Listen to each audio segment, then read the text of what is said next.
Hi, Hi, everyone. Feel free to start asking questions. Let's give people some time to join. But yeah, if you have any questions prepared already, feel free to start asking them.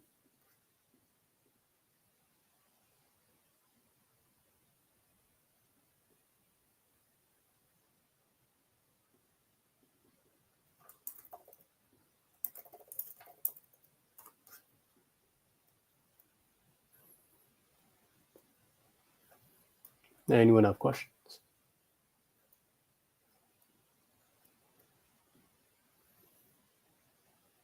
All right, I suppose I can talk about some things I've encountered this week. One is this very common assumption that a lot of people, especially very senior professionals, seem to be having. They think that they don't have strong profiles or they don't have profiles at all because they've never published papers or judged any hackathons or judged any awards. But the reality is, some of these professionals with 15, 20, even 25 years of experience, they actually already have very strong profiles because they tend to have a strong leading or critical role claim, or even original contributions, or both, and high salary. So that's already the start of a very strong profile, being able to show strong evidence for leading a critical role or original contributions and high salary. So if that is you, your focus next should be on meeting, judging, and authorship on a plain language level, or even just judging if you want to go with just 3 criteria. But usually the suggestion is 4 to 5 criteria, work towards 4 to 5. So if one gets struck down, you still have 3. Authorship, and authorship is something you should look into if you are interested in publishing papers or are interested in writing articles for trade publications. So after judging, but judging is one of the more straightforward criterion to meet. And then after you meet, say, 2 of those criteria on a plain language level, only then should you be focusing on activities that are more prestigious within these criteria, or even not. You're just focusing on speaking opportunities and strengthening your leading or critical role claim, or just strengthening the final merits of your profile by looking for that level of activity within leading a critical role, or perhaps even within awards, within judging, anything that can help strengthen your argument that you have risen to the top of your field. But just to go back to the initial point, it's if you have 15, 20, or even 10 years of experience and are able to show strong evidence for leading a critical role and high salary, at that point, it's really a matter of trying to meet judging and authorship on a plain language level if you want to put forward a viable case. You don't have to go overboard and try to publish like 50 papers and peer review like 30 journal articles. It's not really about that. It is more about just being able to show strong evidence for an anchor criterion, and then after that, and high salary that is, and then after that, just trying to show that you meet 1 or 2 criteria on a plain language level. So no need to go overboard if you already have a strong profile built on a strong anchor criterion and high salary. So that's something that came up. And it seems to come up all the time whenever I speak to very senior professionals. They seem to think they don't have strong profiles because they never published papers, they don't have citations, they don't have media coverage, but that could not be further from reality. Anyone have questions?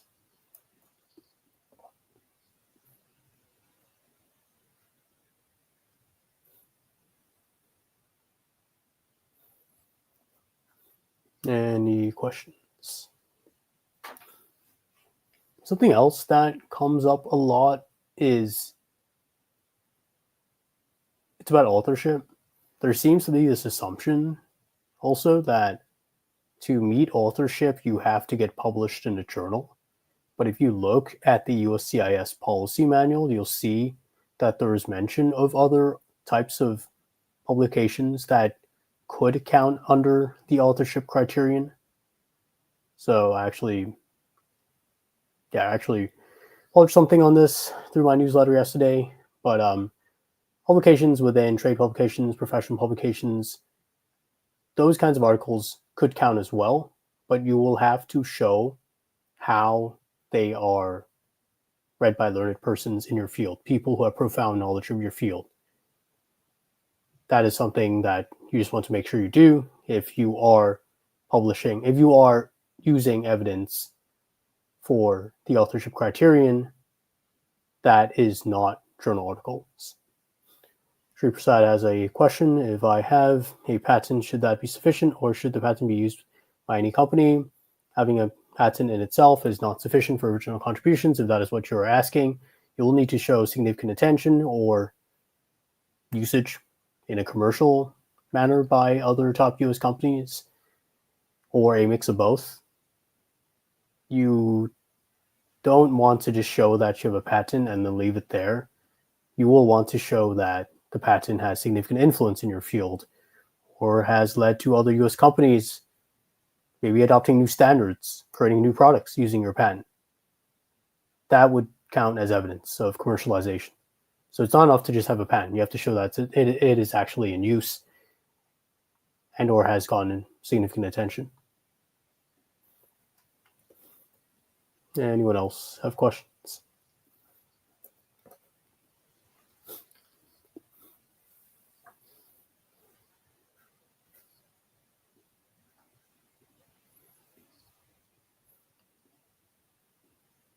So I also share more profile building opportunities through my profile building opportunities database, which is a part of my paid newsletter for $12 a month.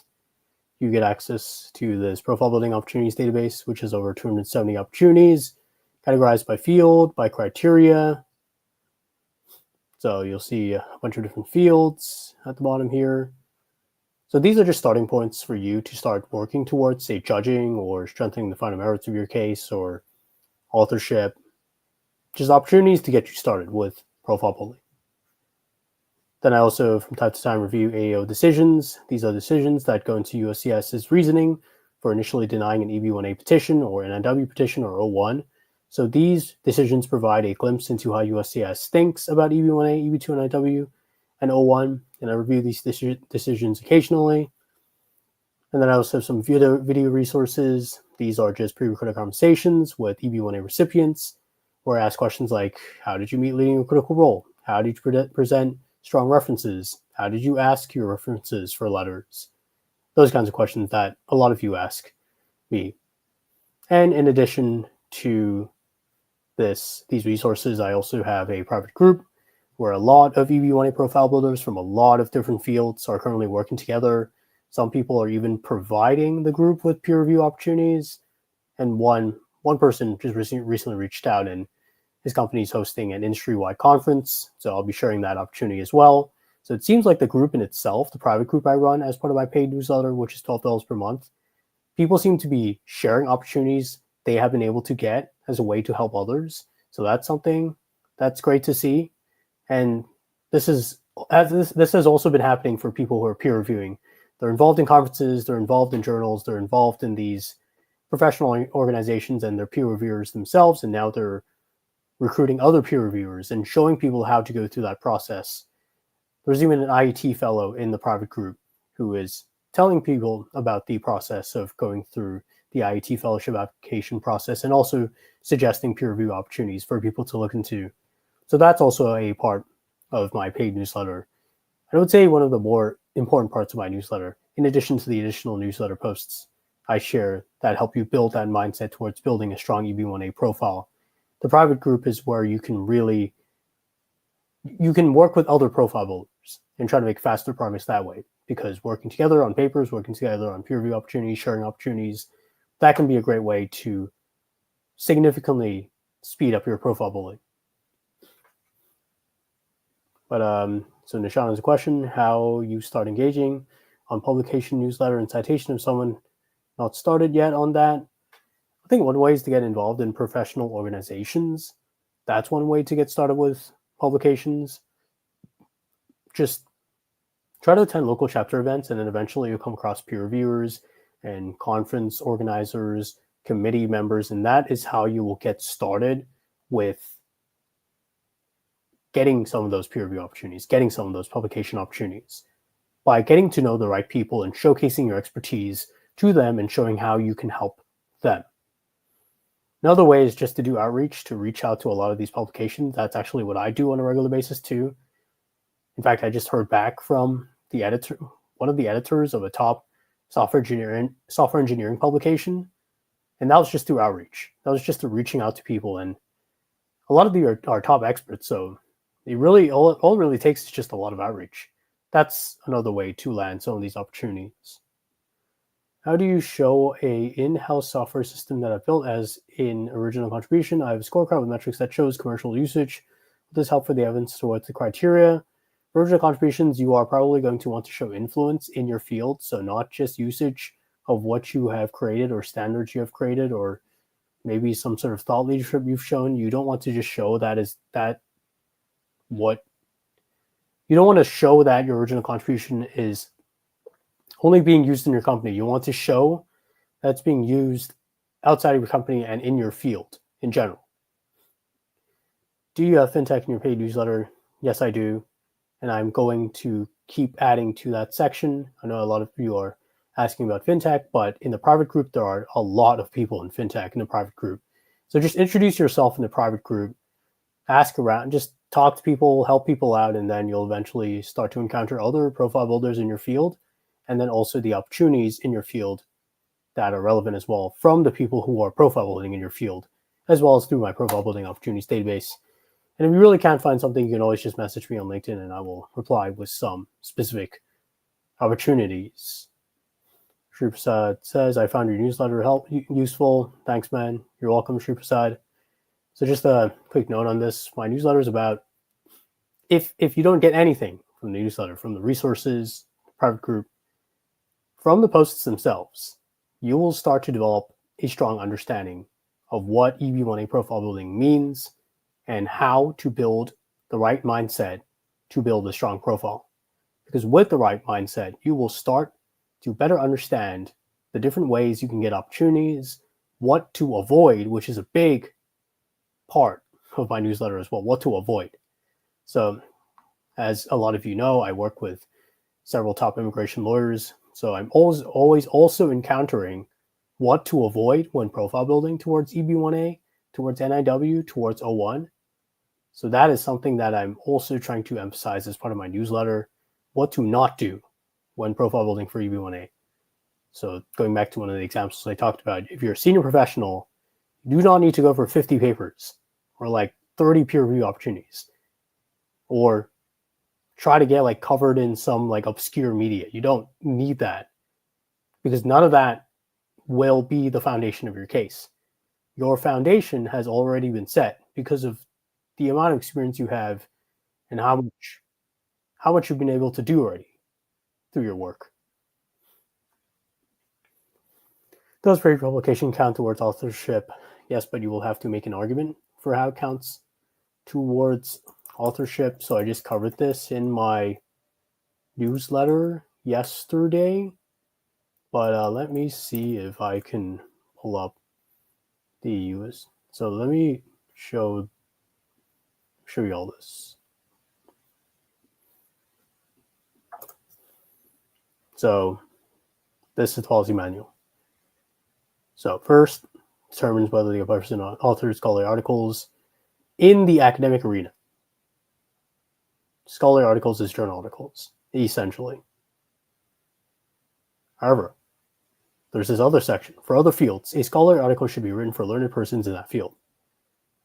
So this is where you have that language about whether the publication qualifies as a professional publication, major trade publication, or a major media. So the factors you have to consider then for something to be considered a major trade publication or a major media publication or professional publication is the intended audience, circulation, readership.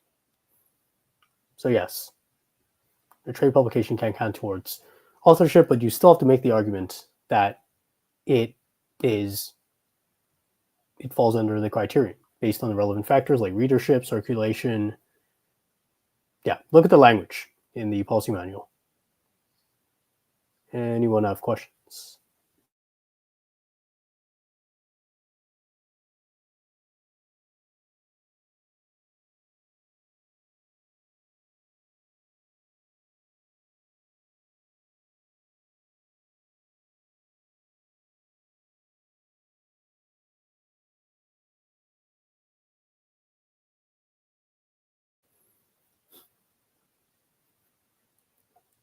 Yeah, and it will eventually start expanding to other fields, covering other kinds of opportunities.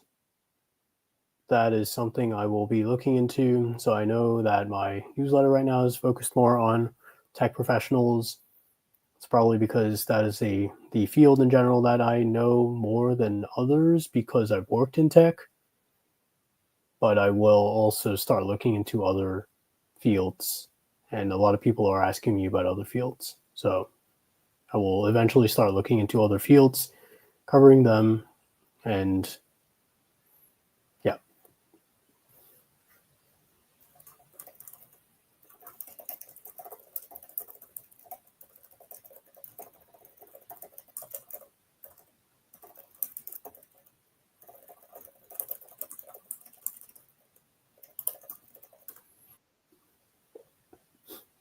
Oops. Deepash asks, my profile belongs in ERP, but my SOC is software developer. So how do I put this together since I do not really develop software as such?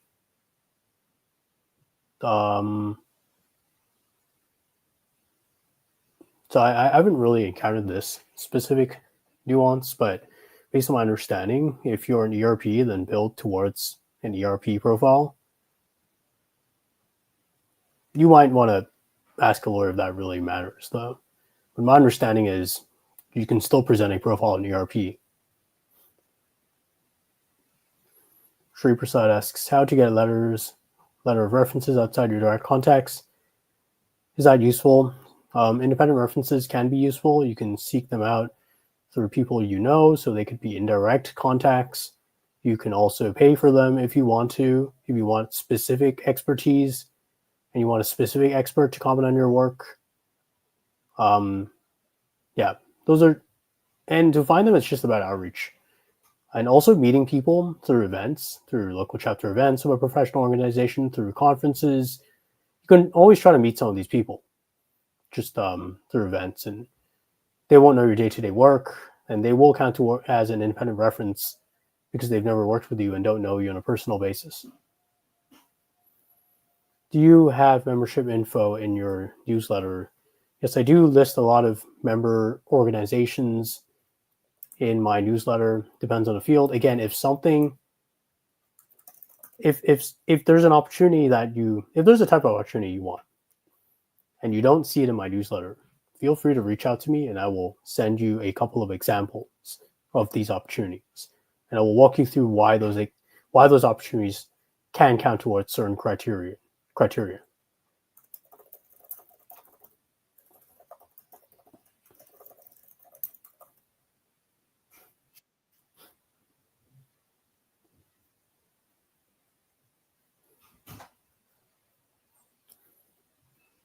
Anyone else have questions?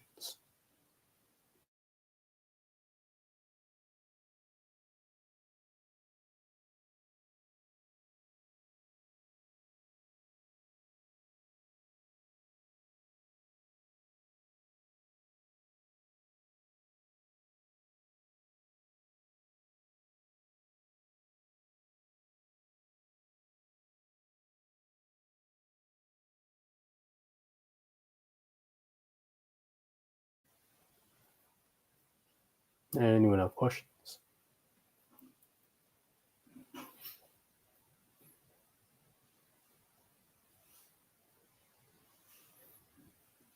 Do you do one-to-one consultations?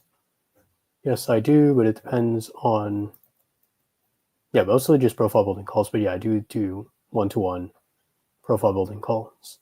Feel free to message me with if you would like more information on those calls. Yeah, thinking about whether to do more of these one-to-one calls right now.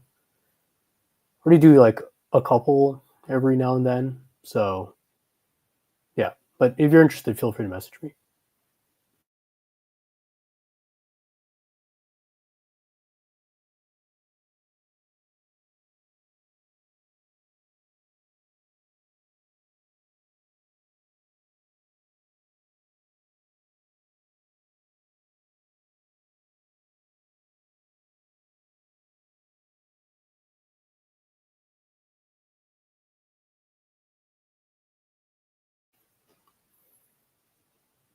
Depends on the type of hardware engineering. So the newsletter is more than just profile building opportunities. It's about building the right mindset. So I have quite a few articles in the newsletter about how to build the right mindset, how to understand the different criteria, but it depends on the kind of what you mean by hardware engineering field. I can take a look at a profile briefly to identify potential opportunities. But if you do decide to sign up, feel free to reach out to me and I will. We can just chat briefly about your field and then how I can find opportunities that are relevant to you.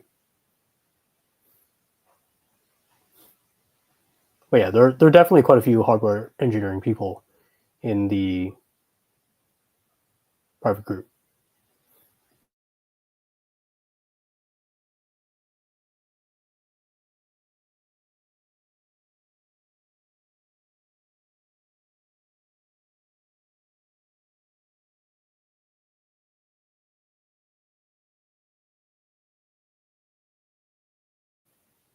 Any other questions?